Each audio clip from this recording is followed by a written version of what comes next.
o qadın ümumiyyətlə yəni heç analığı özü ilə əlaqə, yəni onun ancaq şeyi buydu ki, yəni mənə deyiləni mən etməyəcəm. Yəni analıq, ana olunmu, olmuyummu, bu onun öz təbii düşüncəsi deyil idi də. Mənə deyirlər və necə ki indiki gənc nəsil biraz daha fərqli düşüncədə olur. Yəni bunu fərqindəlikli şəkildə ki, yəni məsəl üçün hələ ki mən təhsil alacağam, hələ ki yaşım azdır, hələ tam özümü yetkin hiss eləmirəm, özümü, bədənimi, özümü sən dedin də mən hiss elədim ki, artıq mən ana ola bilərəm. Biri var ki, bu tərəfdən o qərar versin. Bir də var ki, sürəkli bir təzyiq var və o təzyiqdən müdafiə üsulu kimi ki, çünki böyük gözləntilər qoyulubdu ailələr tərəfdən və qərarı neqativ tərəfdən verir. Yəni özü tərəfdən vermir bu qərarı. Və bu da sanki bir tendensiya olubdu son zamanlar ki, biz uşaq düşünmürük. Biz hələ 2 il, 3 il uşaq düşünmürük. Məsələn, bizim dövrümüzdə biraz daha ortaydı, bu çox deyil idi də. Yəni mütləq, yəni gedən kimi uşağın olmalıdır anlayışı var idi. Bizim dövrdə biraz bu 50-50-yə düşdü bəlkə, amma indi əks tərəfini müşahidə eləyirik.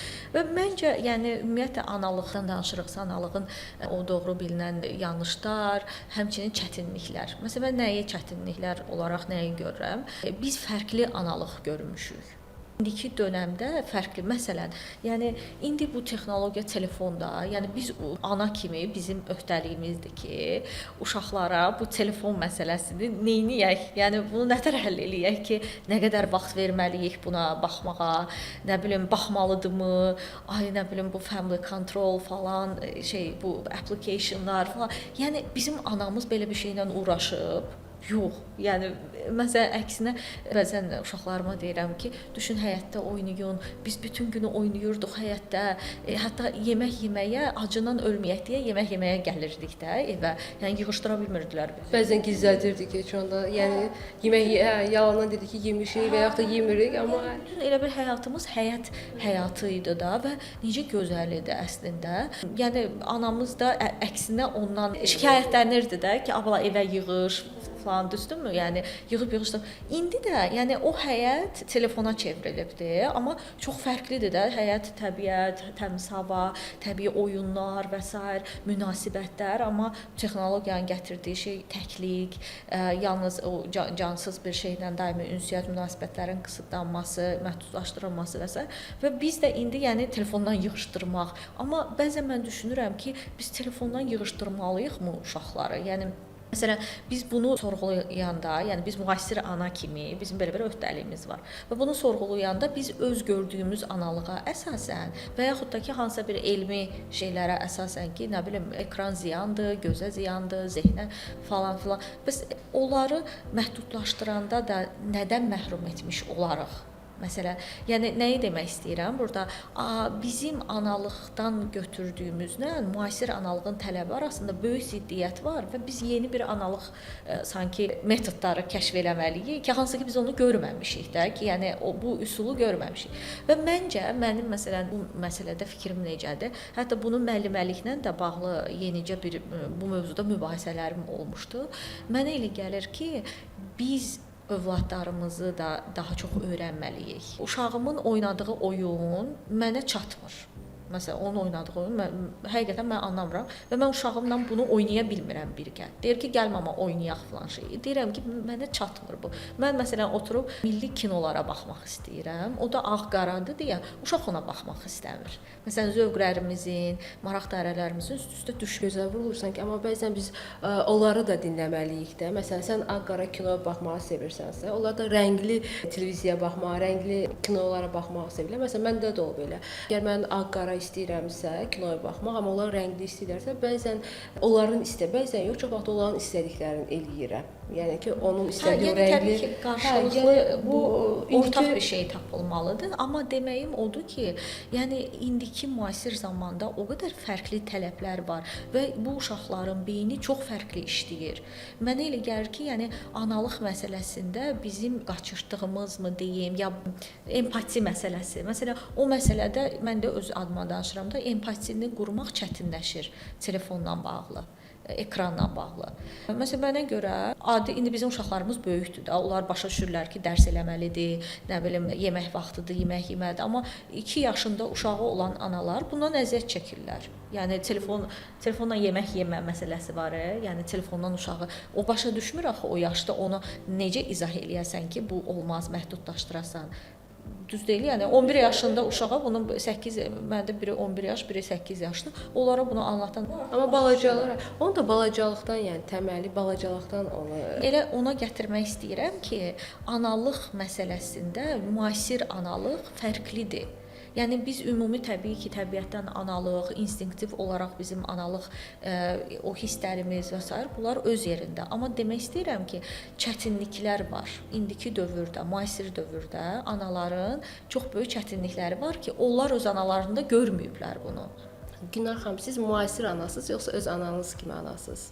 Mənə görə analığın müasirliyi, köhnəliyi yoxdur. Analıq analıqdır, min illiklər boyu da ana idi, analıq instinkti təbiətdən gələn bir şeydir. Və bunu heç kimə öyrətmirdi, yəni təbii olaraq elə də davam edir.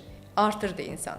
Və hər dövrün də öz təhlükələri var idi ki, o analar həmin o təhlükələrlə baş açırdılar, ya adaptə olurdular, ya da sağ qalırdılar və yaxud itirirdilər və beləcə nəsillər inkişaf edirdi. Necə ki, bizim analarımızın o küçədə çox gəzməkdir, çox olmaq hərdən təhlükə fikrinə gəlirdilər ki, ay nə bilim, o dövrün də öz təhlükələri vardı. Paltar misal üçün çox çirklənirdi, axı yumağa paltar yuyan maşın o vaxt indiki kimi deyildi və ya başqa şeylər. Və indinin də öz bizə görə təhlükələri var.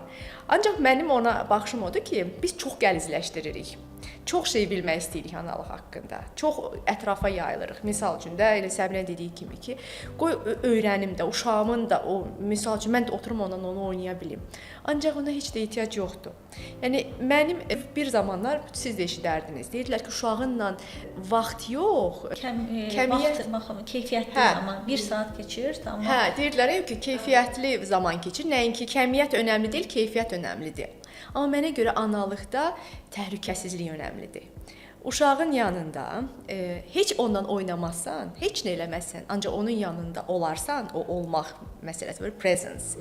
O elə o uşaq üçün sən ona anasan. Şərt deyil ki, mütləq ona nəsə öyrədəsən, mütləq ona nəsə eləyəsən. Və ikinci bir məsələ dediniz bayaq ki, o 2 yaşlı uşağın qabağına kompüter və ya telefon qoyub yedirtmək. Bax burada da ikinci bir şey gəlir ki, ana yetişkin qadındır. Yetişkin qadın məsuliyyətli qadındır və onun həyatında prioritetlər var. İş, həyat yoldaşı, uşaqlar. Ana istər-istəməz həmişə uşağı birinci prioritetə gətirir. Hələ ki 2 yaşlı bir uşağını, deyilmi?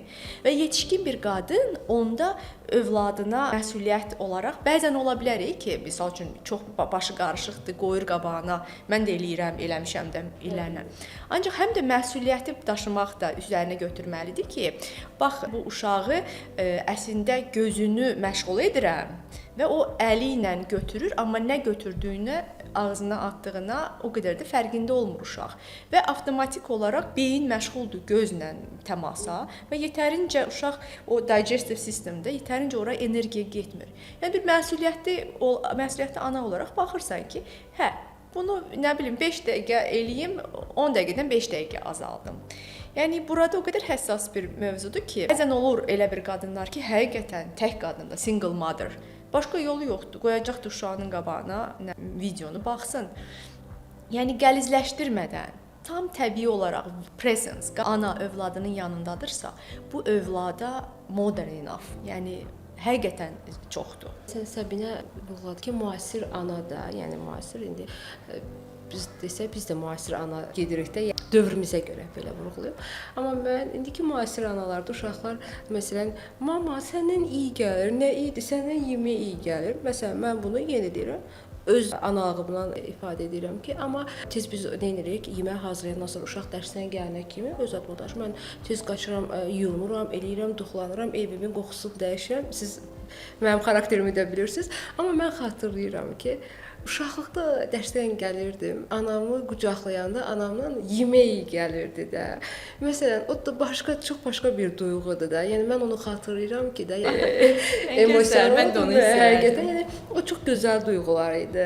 Anamızı qucaqlayırdı, anamızdan yemək gəlirdi.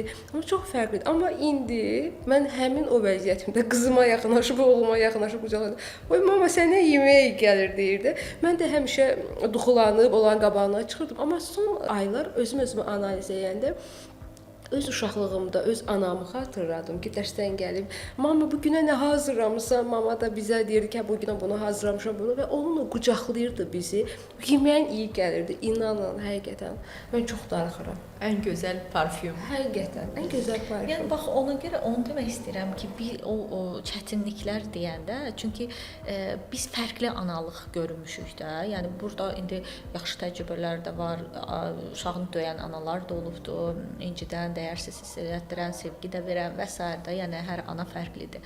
Amma biz indi nə qədər anamızdan götürmüş olsaq da, amma şərait o deyil, uşaqlar o deyil. Bizə öyrədilmiş dəyərlərlə indiki uşaqlarımızın dəyərləri, dünənləri bir video çıxıbdı qabağıma. 10 yaş civarında bir uşaqdır. Deməli rəsm sərgisidir. Buna anası məcburi gətiribdi bura. Bu da şikayət edir. Mikrofonu tutublar buna. Bu da şikayət edir ki, nə var ya burada deyir. Elə gəlib baxıb gedirik. Anam mənə məcbur gətiribdi. Yəni çünki onun fikri telefondadır da, o virtual dünyadadır.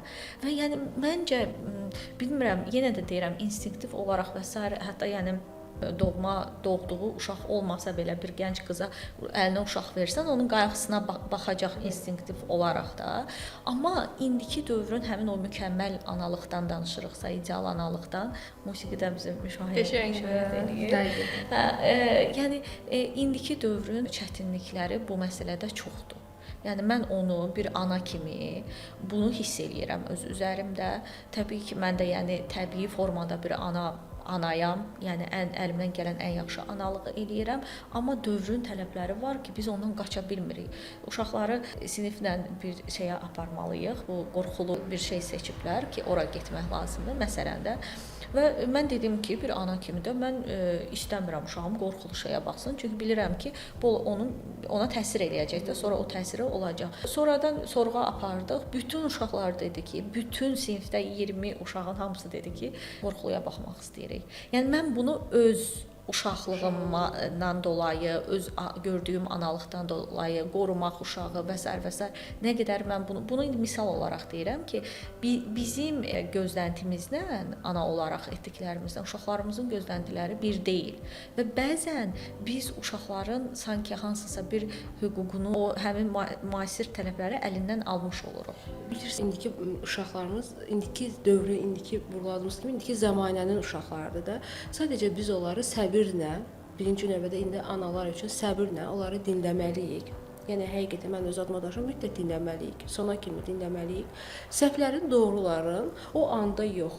Mən özüm elə edirəm. O anda demirəm. Bir gün keçir, o bir gün özümə vaxt ayırıram. O bir gündə necə qızımla, oğlumla, necə onu verdikləri sualı izah edim onlara. Bir gün özümlə vaxt ayırıram. Həm öz uşaqlığımı xatırlayıram, həm də indiki dövrün zamanəyə uyğun qızımla, oğlumla necə danışmaq lazımdırsa onu elə edirəm. Amma zamanəmiz də budur deyil. Köklərimizi, yəni biz analarımızı unutmayaq da, yəni müasirdir, zəmanədir deyib uşağımız bunu bu etməlidir, müasir zəmanədir. Mən bunu qəbul etmirəm. Mən biraz öz kökümüzdə, öz anamdan öyrəndiklərimi istəyirəm övladlar. Yəni onu sən istəsən də, istəməsən də onu ötürəcəksən onsuz da. Uşaq, biz də bir dövrümüz olub ki, qorxulu kinolara baxmaq istəmişik. Çox Vandam. Anamızı düşmən gördüyümüz dönəmlər də olub, deyilmi? Amma yaşa dolduqca fərqinə varırsan ki, həqiqətən analardan biz nələr öyrənmişik. Və bu müasir dönəm məsələ var. Misal mənə nə kömək eləyir? Mənə kömək eləyir ki, mən övladlarıma maraqlı insan kimi baxmaq. Ki iki dənə maraqlı insan var evdə. Onlarla mən bir yerdə yaşayıram və bunlarla yaşamaq çox maraqlıdır. Doğrudan da biz əslində anayıq, valideynik də, deyilmi? Analıq bir də gəlir valideynlik gəlir arada ki, sən onun əvəzinə qərar verməlisən. Ana əslində analıq ənənəsi nədir? Valideyn yox, anadır. Ana qəbul edəndir. nə cür olsa qəbul edəndi, səhvi də qəbul edəndi, nə bilim o disability-ləri də olduğu kimi hansı ana övladına deyər ki, məsəl üçün bu övlad mənim övladımdır, qəbul etmirəm, deyilmi? Və yaxud da desə belə nəsə bir başqa bir halından deyər də onu, amma analığından onun üçün bütün övladları eynidir.